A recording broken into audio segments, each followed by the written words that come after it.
আচ্ছা, hello student, welcome to my channel. তো আজকে আমরা নিউটনের গতিসূত্রে কিছু শেষের দিকে দেখবি কিছু অঙ্ক আছে, ঠিক আছে? সেই অঙ্কগুলো খুব দেখে মনে হয় খুব ভয়ঙ্কর অঙ্ক, একটু কঠিন অঙ্ক। তো আমরা সেই অঙ্কগুলো করার চেষ্টা করবো আজকে, ঠিক আছে? তো চলো দেখো, প্রথম অঙ্কটা দেখো। বলছে এল দৈর্ঘ্যের একটি মোটা দড়ির দুই প্রান্তে দুটি বিপরীতমুখী বল কাজ করছে, F1 আর F2 আছে। F2টা বড়, ঠিক আছে? F2টা বড়। দড়িটির এক প্রান্ত থেকে x দূরত্বে অবস্থিত বিন্দুতে কি পরিমাণ বল কাজ করবে সেটা জানতে চাইছি, ঠিক আছে? কি দিয়েছে মনে করো, এরকম একটা দড়ি আছে, ঠিক আছে? এটা দড়ি, এটার নাম দিলাম A আর B দড়ি। তাহলে এইদিকে আমাদের F1 বল কাজ করছে আর এইখানে আমাদের F2 বল কাজ করছে। তো এইখানে একটা বিন্দু নিলাম C, যেটা এখান থেকে A প্রান্ত থেকে x দূরত্বে, এই পুরোটা দৈর্ঘ্য L দিয়েছে। তো আমরা জানতে চাইছি এই C-তে কত বল কাজ করছে, ঠিক আছে? এই সিতে কত বল কাজ করছে সেটা আমরা জানতে চাইছি, এ থেকে এক্স দূরত্বে। ধরি তোমার দড়ির ভর এম। যদি আমরা এই এসিটা দেখি, শুধুমাত্র এসি, এ আর সি, আমরা বললাম যে সি বিন্দুতে এফ বল কাজ করছে। আচ্ছা, তার আগে ত্বরণটা দেখে নিই। ত্বরণ কত হবে? আচ্ছা, আমাদের বলে দিয়েছে যে F2 টা F1 এর থেকে বড়, এই বলটা এর থেকে বড়, তাহলে ত্বরণটা নিশ্চয়ই এইদিকে হবে, বস্তুটা এইদিকে যাবে। ত্বরণ এ সমান হবে F2 minus F1 by M, এটা হচ্ছে ত্বরণ। এবার যদি এই এসিটার কথা চিন্তা করি, এসিটার এ বিন্দুতে বল F1 এইদিকে, তাহলে সি বিন্দুতে বল নিশ্চয়ই এইদিকে হবে। এই বলটাকে আমরা বার করতে চাইছি, ঠিক আছে? তাহলে গোটা বস্তুটাই কিন্তু এ ত্বরণে যাচ্ছে, তাহলে এসি অংশটার ত্বরণও এইটা হবে। তাই শুধু যদি এসি অংশটাতে দেখি, এসি অংশটাতে এফটা নিশ্চয়ই F1 এর থেকে বড় হবে। তাহলে আমরা বলতে পারি F মাইনাস F1 এইটা ইকুয়াল টু, এর উপর লব্ধি বল কত? F মাইনাস F1, এফটা নিশ্চয়ই বড় হবে, নাহলে এসিটা এদিকে যাবে না, এবং গোটাটার ত্বরণই এ। তাহলে লব্ধি বল হচ্ছে F ইন্টু F1 ইন্টু ভর ইন্টু ত্বরণ। এসি অংশের ভর কত হবে? গোটাটার ভর বলেছে M, তাহলে এটার একক দৈর্ঘ্যে ভর হচ্ছে M by L into x.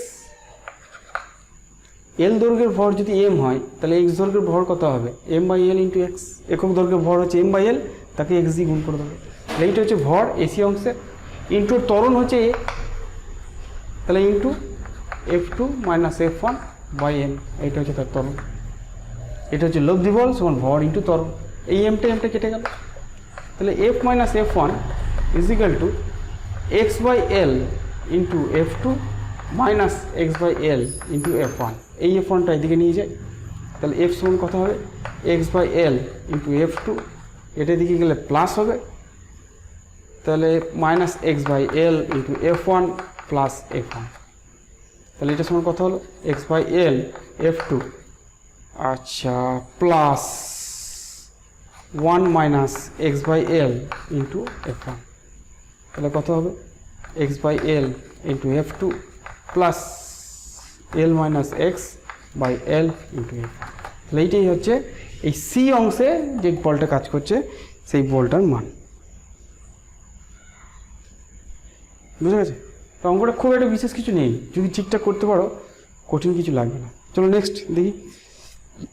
এটাও একটা সাংঘাতিক অঙ্ক, করার চেষ্টা করি। চলো, এটা আনত তল আছে, সেই আনত তলের ওপর দিয়ে একটা গাড়ি যাচ্ছে। আনত তলে কোনো ফ্রিকশন নেই, আনত তলের মধ্যে ঘর্ষণ নেই।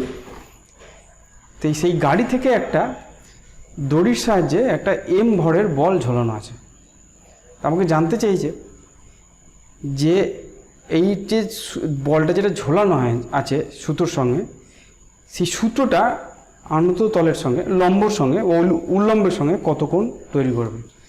দেখো আমি দেখাই, মনে করি এটা হচ্ছে আমাদের আনত তল, এর উপরে একটা গাড়ি আছে, গাড়ি একটা ত্বরণে নামছে।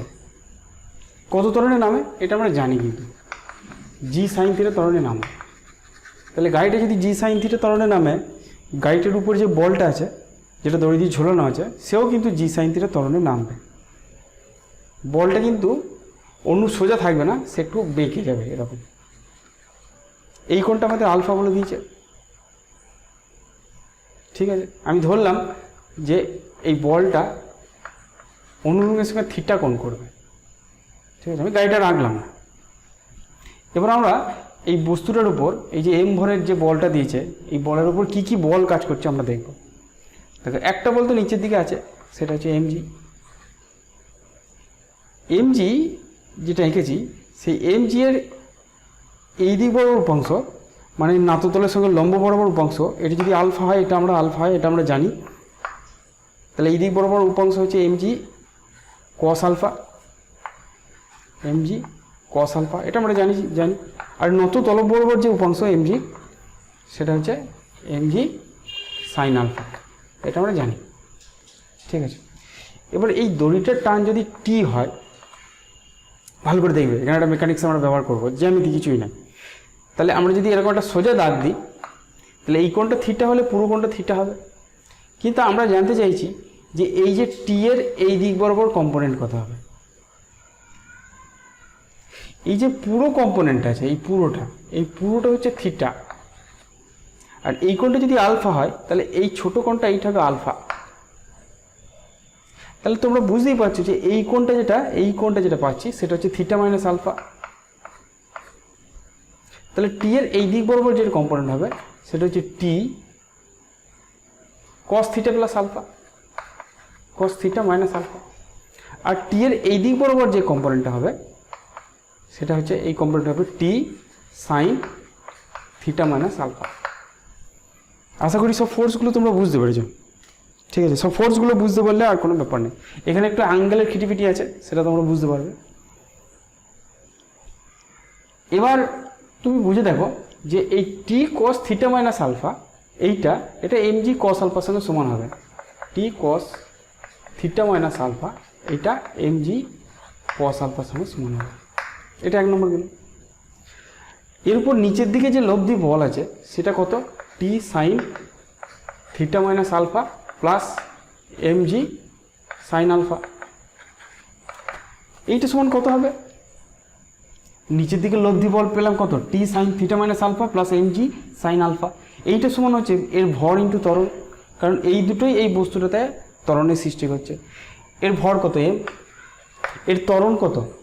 গাড়িটা তো জি সাইন থিটা ত্বরণে নামছে, জি সাইন থিটা না, জি সাইন আলফা ত্বরণে নামছে। এটা ভুল করেছি, এটা আলফা হবে, কারণ এটা এমজি সাইন আলফা। ঠিক আছে, T sine theta minus alpha আর এমজি সাইন আলফা। এই দিকটা হচ্ছে এমজি কস আলফা, আলফা থিটাতে একটু গন্ডগোল হয়ে গেছে। ঠিক আছে, আশা করি বুঝতে পেরেছ। যখন আমরা করেছিলাম তখনই নিশ্চয়ই বুঝতে পেরেছিল যে এটা এমজি কস আলফা হলে এটা এমজি সাইন আলফা হবে। ঠিক আছে, তাহলে এই নিচের দিকের লব্ধি বল কত? T sine theta minus alpha plus mg sine alpha. এইটা সমান কত হবে? এই দিক বরাবর ওর ভর ইন্টু ত্বরণ, তাহলে ভর হচ্ছে M into G sine alpha হচ্ছে ত্বরণ। তাহলে এই এমজি সাইন আলফা কেটে গেল, তাহলে T sine theta minus alpha is equal to 0। তাহলে অতএব থিটা মাইনাস আলফা সমান 0, অতএব থিটা সমান আলফা। অর্থাৎ এইখানে উল্লম্বের সঙ্গে যে কোণটা হবে সেটা হচ্ছে আলফা, অর্থাৎ এখানে যে কোণটা আছে, অর্থাৎ নততলের যে কোণটা, সেই কোণটার সঙ্গে সমান হবে। বলছে এম ভরের একটি বলকে প্রথমে উল্লম্বভাবে ছোড়া হয়েছে। এম ভরের একটি বলকে উপর দিকে আমি ভি বেগে ছুঁড়েছি। তো বায়ুর বাধাজনিত বল এফ, তবে বলটি কত বেগে প্রক্ষেপে ফিরে আসবে? যখন উপর দিকে ছুটছি তখন এর মধ্যে মন্দন কাজ করবে। মন্দনটা কত? প্রথমত এইদিকে এমজি কাজ করবে, আর এফটা বাধাটা সবসময় যেদিকে মুভ করছে তার উল্টো দিকে কাজ করে, তাহলে বাধাটা এইদিকে কাজ করছে। তাহলে ওর উপর যে মন্দনটা কাজ করছে, সেটা হচ্ছে F plus MG by M. নিচের দিকে টোটাল বল হচ্ছে F plus MG by M দিয়ে ভাগ করলেই আমরা এর ত্বরণ পেয়ে যাব। এবার কত দূর উঠবে এই ত্বরণের, এই মন্দনের ক্রিয়ায়? যখন উপরে উঠছে এটা তো মন্দন, তাহলে এইচ হচ্ছে ভি স্কোয়ার বাই 2a। ঠিক আছে, ভি স্কোয়ার বাই 2, এটা আমরা জানি। এই যে ভি স্কোয়ার সমান U square minus 2gh, V square না, এটা ইউ স্কোয়ার বাই 2a করি। আমি এটা প্রাথমিক বেগটাকে ভি বলেছি বলে এটাকে ভি স্কোয়ার লিখেছি। এই সূত্র থেকে পাচ্ছি ভিটা 0, ইউটা হচ্ছে ভি, তাহলে এইচটা কত হবে? V square by 2g। আমরা এটা একমাত্রিক গতিতে পড়েছি। ঠিক আছে, উল্লম্ব গতির ক্ষেত্রে বসিয়ে দিই 2 এর মানটা, তাহলে ভি স্কোয়ার বাই এইটা করলে উল্টিয়ে যাবে, তাহলে এমটা উপরে আসবে two into F plus M G হবে। এইটা হচ্ছে হাইট।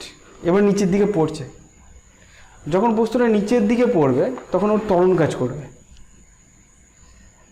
ঠিক আছে। এই দিকে বল আছে এম জি, আর এখন যেহেতু নিচের দিকে পড়ছে বলটা উপর দিকে কাজ করবে, কারণ বলটা সবসময় বস্তুর গতিকে বাধা দেয়। যখন উপরে উঠছিল তখন বলটা নিচের দিকে ছিল, যখন নিচে নামছে তখন বলটা উপর দিকে ছিল। তাহলে এখন যে ত্বরণটা কাজ করবে সেটা হচ্ছে লব্ধি বল। লব্ধি বল কত? এম জি মাইনাস এফ, তাকে এম দিয়ে ভাগ করব, ঠিক আছে। তাহলে এখন যখন নিচে পড়বে তখন তার ফাইনাল বেগ কত হবে? তার যখন সবচেয়ে হাইট উঠে গেছে তখন তার বেগ শূন্য হয়ে গেছে, তাহলে ভি ড্যাশ সমান হবে root over two A dash H. V square সমান U square plus two G H থেকে পাচ্ছি, ঠিক আছে। V square plus U square plus two A H থেকে পাচ্ছি। ইউটা জিরো, টপ থেকে পড়ছে, তার প্রাথমিক বেগটা জিরো, তাহলে just two A dash H কত হবে? টু ইন্টু এ ড্যাশের মান হচ্ছে M G minus F by M into এইচের মান পেয়ে গেছি আমি V square M by two into F plus M G. এই টু কাটলো, এই এম কাটলো, ভি স্কোয়ারটা বেরিয়ে চলে এলো, তাহলে V root over M G minus F by M G plus F, এটা এম জি প্লাস এফ। তাহলে এইটাই হচ্ছে আমাদের ফাইনাল বেগ, বুঝতে পারছো? দেখো এফটা কী করছে, কমাচ্ছে সবসময়। এফ যত বেশি হবে তত কিন্তু ভি ড্যাশটা আরও কমবে। উপরে মাইনাস হচ্ছে, উপরটাকে কমিয়ে দিচ্ছে, নিচে প্লাস আছে সেটাও কমিয়ে দিচ্ছে, বুঝে গেছে? চলো নেক্সট দেখি, এটা খুব ইন্টারেস্টিং অঙ্ক।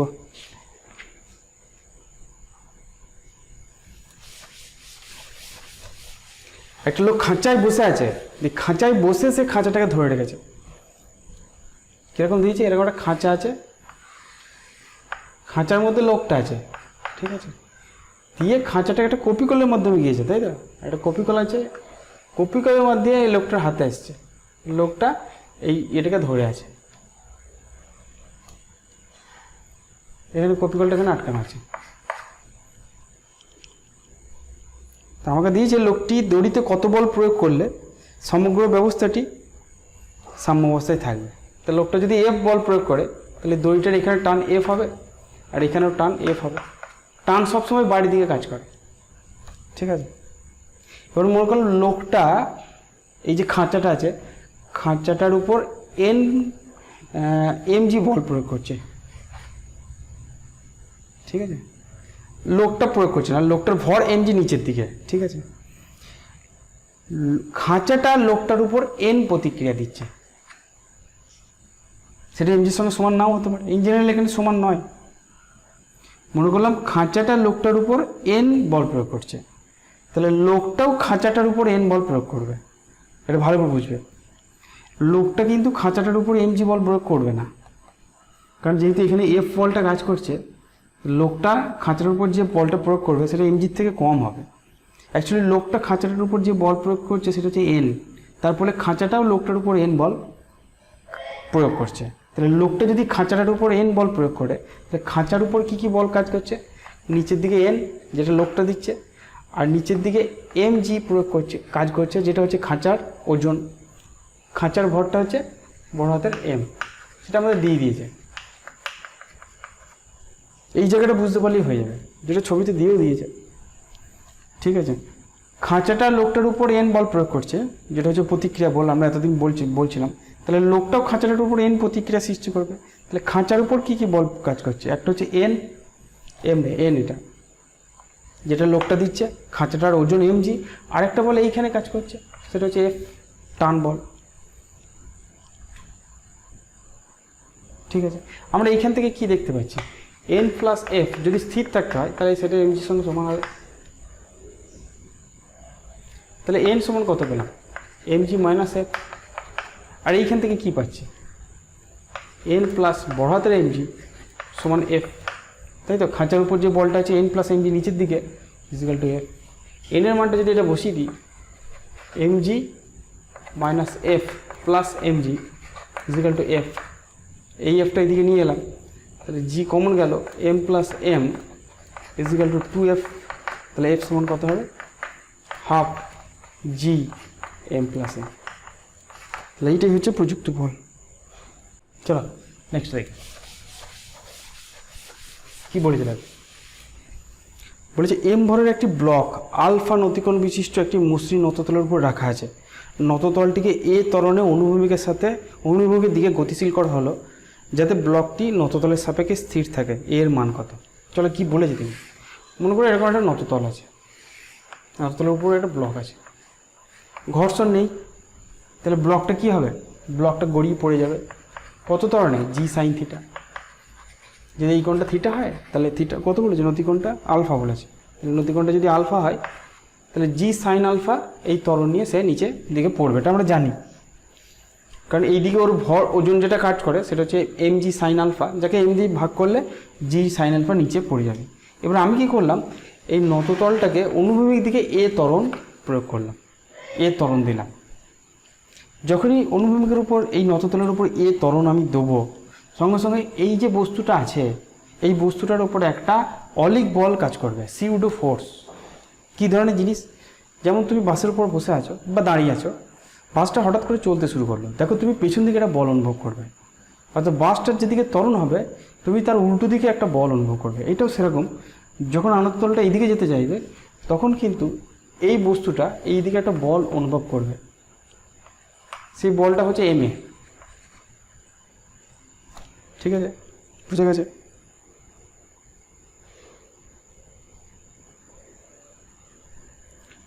বস্তুটার ত্বরণ এইদিকে হতে চাইছে, তার মানে ওর এইদিকে বরাবর ওজনের উপাংশ হচ্ছে এম জি সাইন আলফা। ওজন দিয়ে লিখি, কারণ বল দিয়ে লিখছি যখন। এখন এম এটাকে যদি দুটো কম্পোনেন্টে ভাঙি তাহলে এই দিক বরাবর কম্পোনেন্ট, যদি এই অ্যাঙ্গেলটা আলফা হয় তাহলে এই অ্যাঙ্গেলটাও আলফা হবে, তাহলে এই দিক বরাবর কম্পোনেন্ট যেটা হবে সেটা হচ্ছে এম এ কস আলফা। বস্তুটা যদি না পড়তে চাই তাহলে এম এ কস আলফাটা এম জি সাইন আলফার সঙ্গে সমান হতে হবে। এম টাইমটা কেটে গেল, এ সমান হয়ে গেল জি টেন আলফা। তাহলে এইটাই হচ্ছে সত্য। কস আলফাটা নিচে এলো, sine alpha by cos alpha মানে হচ্ছে টেন আলফা। ঠিক আছে, তাহলে এর মান কত আমরা খুব ইজিলি বার করে দিলাম। ঠিক আছে, চলো নেক্সট দেখি। এটা খুব ইন্টারেস্টিং অঙ্ক, এটা খুবই ইন্টারেস্টিং অঙ্ক। চলো করি।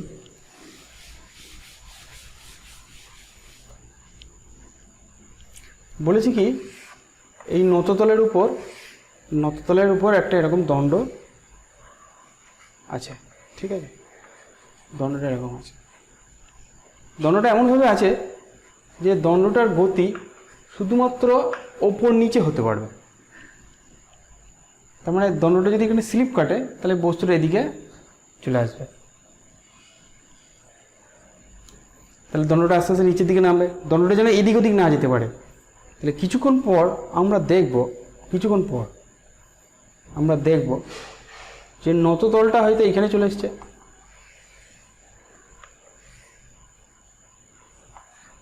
নততলটা এখানে চলে এসছে, আর এই দণ্ডটা এখানে নেমে গেছে। ঠিক আছে, অর্থাৎ নততলটা এইখান থেকে এইটুকুনি এসছে,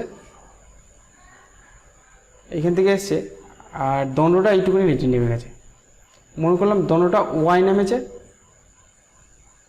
আর নততলটা এক্স পরিমাণ গেছে। ঠিক আছে, এইটা যদি আমরা নততলের নতিকোণ বলেছে থিটা, এটা যদি থিটা হয় তাহলে এই কোণটাও থিটা হবে, এই যে এই কোণটা একান্তর কোণ। তাহলে আমরা ট্যান থিটা সমান বলতে পারি ওয়াই বাই এক্স, তাহলে ওয়াই সমান বলতে পারি এক্স ট্যান থিটা। ওয়াইটা কি? দণ্ড যতটা নামছে, আর এক্সটা কি? নততল যতটা যাচ্ছে। তাহলে ডিওয়াই ডিটি সময় লিখতে পারি DX DT into tan theta. এটা হচ্ছে দণ্ডের বেগ, ডিওয়াই ডিটি হচ্ছে দণ্ডের বেগ, আর ডিএক্স ডিটা কি? নততলের বেগ। তাহলে দণ্ডের বেগ সমান নততলের বেগ ইন্টু ট্যান থিটা। আবার একবার যদি ডেরিভেটিভ করি, D two Y DT square যদি করি সমান হচ্ছে D two X into DT square tan theta. এইটা হচ্ছে দণ্ডের ত্বরণ। তাহলে A rod is equal to A inclined plane A I into tan theta. বেগের আরেকবার ডেরিভেটিভ করেছি, এটাকে বলে ডবল ডেরিভেটিভ। এটা মানে হচ্ছে বেগের আরেকবার ডেরিভেটিভ করলে টি এর সাপেক্ষে ত্বরণ পাওয়া যায়। তাহলে এটা হচ্ছে রডের ত্বরণ ইজিক্যাল টু ইনক্লাইন প্লেন নততলের ত্বরণ ইন্টু ট্যান থিটা। ঠিক আছে, তাহলে এটা আমাদের ফার্স্ট পার্ট, ত্বরণ দুটোর মধ্যে সমীকরণ বার করা। এখন আমরা এখানে যদি লক্ষ্য করি, এইখানে যে প্রতিক্রিয়াটা আছে সেটা এই দিক বরাবর এন।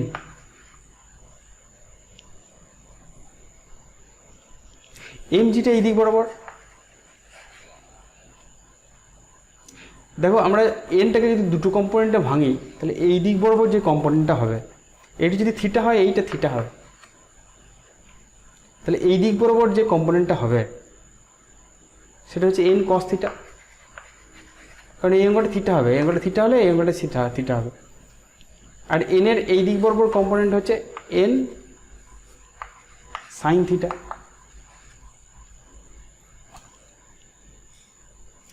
এমজিটা নিশ্চয়ই এন কস থিটার থেকে বড়, তাহলে এই রডের উপর যে বলটা কাজ করছে নিম্নমুখী সেটা হচ্ছে MG minus N cos theta. তাহলে আমরা বলতে পারি MG minus N cos theta is equal to M into A rod. ঠিক আছে, নততলের ক্ষেত্রে এই যে এই এন সাইন থিটা বলটা নততলের উপর ঘুরিয়ে কাজ করবে। এন সাইন থিটা বলটা কে দিচ্ছে? নততল এই রডটাকে দিচ্ছে। তাহলে রডও উল্টে দিকে এন সাইন থিটা বল দেবে, যে বলটার জন্য রডটা এই আনততলটা এইদিকে মুভ করবে এক্স অক্ষ বরাবর। তাহলে রডের ক্ষেত্রে যে বলটা কাজ করছে সেটা হচ্ছে এন সাইন থিটা। এই এন সাইন থিটাটা নততল রডটাকে দিচ্ছে, তাহলে রড থার্ড ল অনুযায়ী রডটাও নততলের উপর উল্টো দিকে এন সাইন থিটা বল পড়বে। তাহলে এই বলটার জন্য নততলের এক্স অক্ষ বরাবর মুভমেন্ট হবে। তাহলে আমরা বলতে পারি N sine theta is equal two বড় হাতের এম ইন্টু এ আই, যেখানে বড় হাতের এমটা হচ্ছে নততলের ভর, ছোট হাতের এমটা হচ্ছে রডের ভর।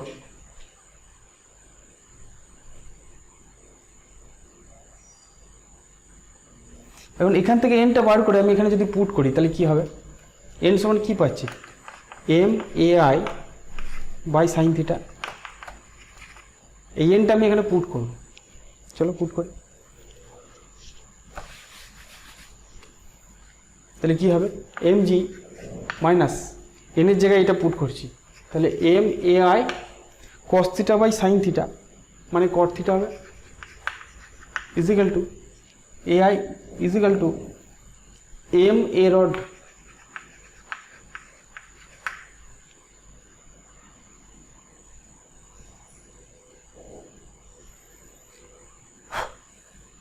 ঠিক আছে।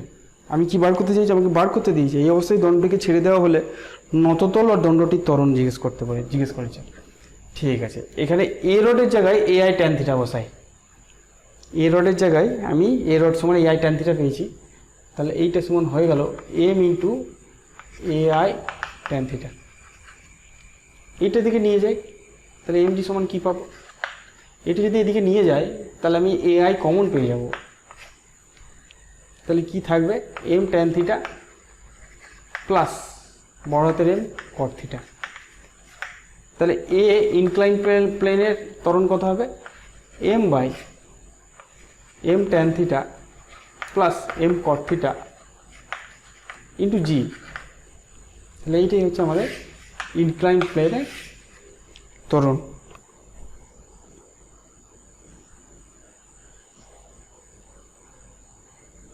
M cot theta plus M tan theta.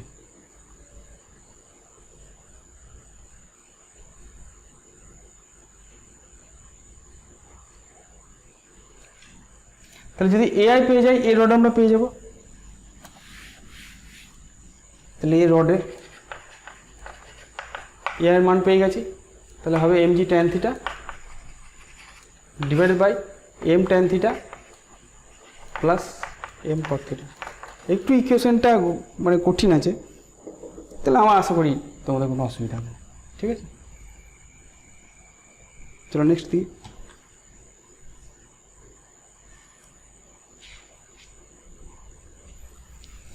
চলো কি বলেছে দেখি, বলছে অনুভূমিক সরলরেখা বরাবর 12 দূরত্বে অবস্থিত দুটি কপিকলের ওপর দিয়ে যাওয়া একটি সুতোর দুই প্রান্তে সমভরে দুটি বস্তু আছে, প্রতিটি বস্তুর ভর m, সুতোটির মধ্যবিন্দু থেকে 2m ভরের একটি বস্তু ঝোলানো হলে মধ্যবিন্দু কতটা নামবে। কীরকম বলেছে, বলছে এরকম দুটো কপিকল আছে,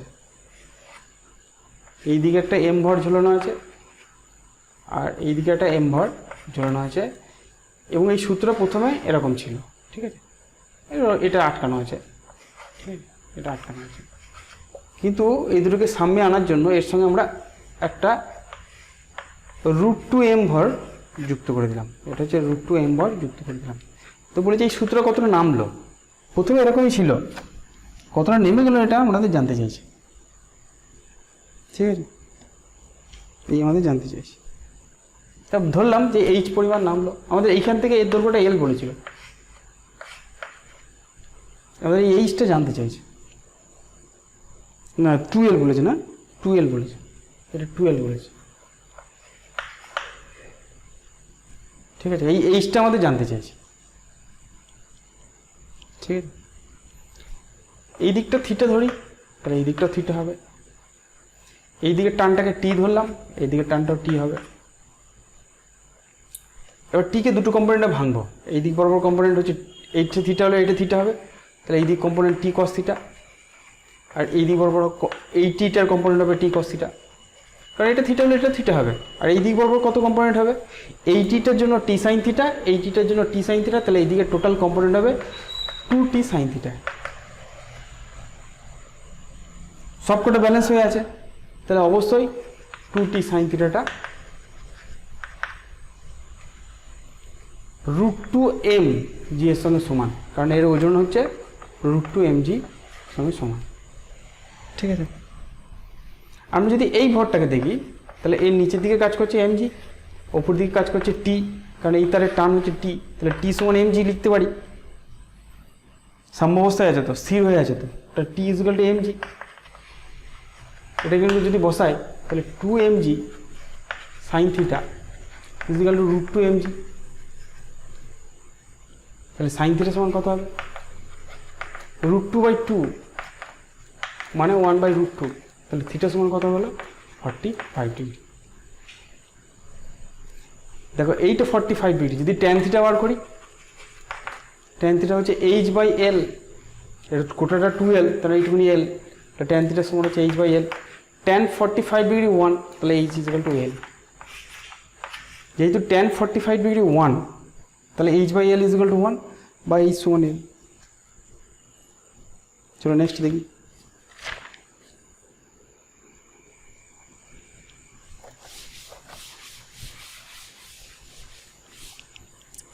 কি বলেছে দেখো,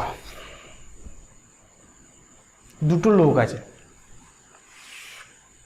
এইখানে একজন লোক আছে, সে এইভাবে পায়ে করে ঠেলছে, আর এইখানে একটা লোক আছে, সেও পায়ে করে ঠেলছে। এই হচ্ছে বড় হাতের এম ভর, এই হচ্ছে ছোট হাতের এম ভর, দুজনের হাতে একটা দড়ি ধরে ঠেলছে, টানছে। এই যে অ্যাঙ্গেলটা করে আছে সেই অ্যাঙ্গেলটা বলেছে আলফা, আর এই যে অ্যাঙ্গেলটা করে আছে সেটা হচ্ছে বিটা। এইখানে এই যে প্ল্যাটফর্মটা, এই যে রাস্তায় দাঁড়িয়ে আছে, এখানে প্রতিক্রিয়া দিচ্ছে, এখানে এটা n1 বললাম, আর এর প্রতিক্রিয়া এই দিকে, এটাকে n2 বললাম। দেখো n1 এর এই দিক বরাবর কম্পোনেন্ট, আচ্ছা ওজনটা নিচে দিয়ে কাজ হচ্ছে mg,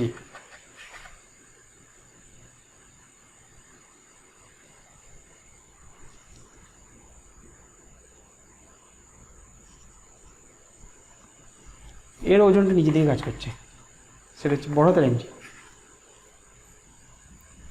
এবারে এই n1টাকে দুটো কম্পোনেন্টে ভাঙলাম, এটা যদি বিটা হয় তাহলে এটা হবে n1 cos বিটা, আর এই দিক কম্পোনেন্ট হবে n1 সাইন বিটা, এই হচ্ছে সাইন বিটা।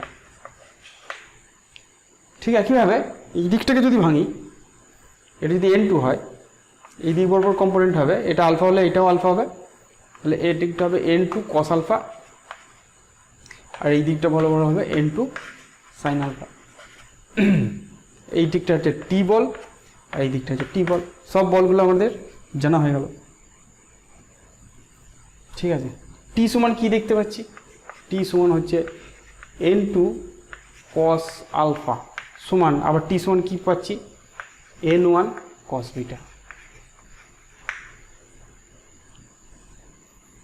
ঠিক আছে, এখান থেকে কি পাচ্ছি?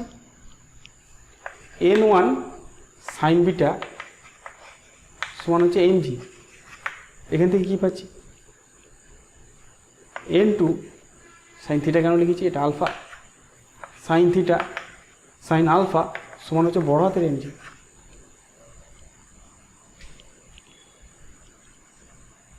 ঠিক আছে, দেখবে। আচ্ছা আচ্ছা, চলো এখান থেকে আমরা n1/n2 বার করি। কি করব? n1/n2 বার করি, বা এরকম করি। চলো, n1 sin beta by n2 sin alpha সমান হচ্ছে বড় হাতের m বাই ছোট হাতের m। এই দুটোকে ডিভাইড করে দিয়েছি, কিছুই করিনি। তাহলে এখান থেকে বলতে পারি n1/n2 equal to m sin alpha by বড় হাতের m sin বিটা। n1/n2টা বার করে নিলাম, এইটাখানে কাজে লাগাবো। এইখান থেকেও আমরা n1/n2 এইখান থেকে কি পাচ্ছি? এইখান থেকে যেটা পাচ্ছি সেটা হচ্ছে n1/n2 সমান cos alpha by cos beta. cos alpha by cos beta. বেশি জটিল করে ফেললাম, এতটা জটিল ছিল না। যাই হোক, তাহলে এই দুটোকে সমান, এই দুটো সমান হয়ে যাবে। So cos alpha by cos beta সমান m sin alpha by m sin beta.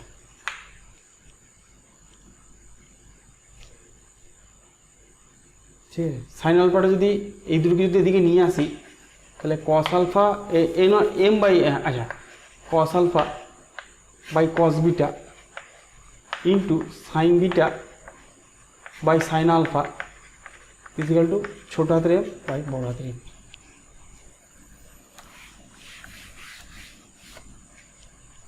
এটা হবে tan বিটা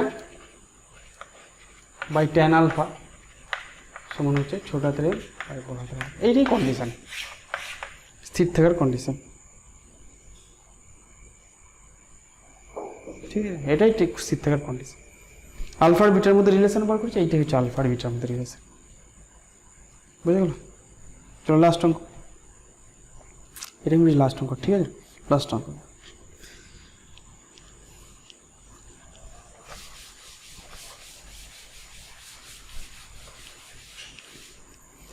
কি বলেছে? বলছে একটি কপিকলের একদিকে m ভরের বস্তু, অপরদিকে m ভরের একজন লোক আছে।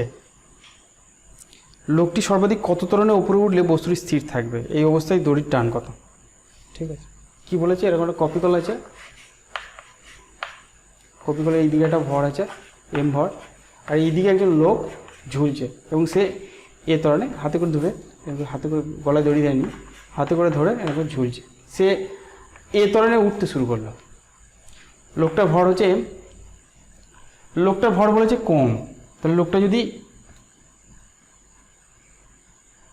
লোকটা যদি স্থির থাকতো তাহলে লোকটা এমনিতেই উপরে উঠতো, কিন্তু আমাকে বলেছে যে m ভরটাকে আমি স্থির রাখতে চাইছি, তাহলে লোকটাকে কত ত্বরণে উঠতে হবে সেটাই জানতে চাইছে।